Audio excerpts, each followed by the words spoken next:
ख़बर शामिल कयूं पिया चंबड़ खां। चंबड़ जी यूसी यारकी आज़ाद राजूणे इताद पारां मुकमल पैनल ऐं राज्यनि जे मुअज़्ज़िज़नि सां गॾु वॾी रैलीअ जी सूरत में टंडो अलायार खां यूसीअ जे मुख़्तलिफ़ ॻोठनि मां रैली थींदे चंबड़ रोड ते विख ते गुलनि सां आजियां मुअज़्ज़िज़ीन ऐं नामज़द उम्मीदवारनि खे गुलनि ऐं अजरकनि जा अवाम पारां तोहफ़ा ॾेई हिमायत जो ऐलान कयो वियो। नामज़द उम्मीदवारनि चंबड़ पहुची आरओ ऑफिस में फॉर्म जमा कराया।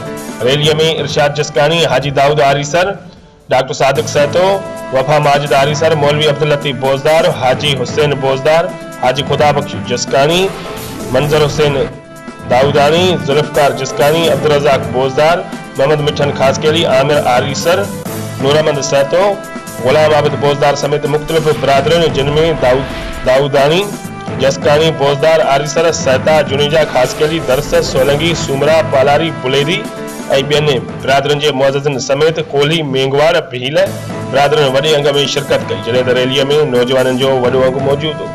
रिपोर्ट कर रहा है रशीद अहमद अहमदानी, बे न्यूज़ चंबड़।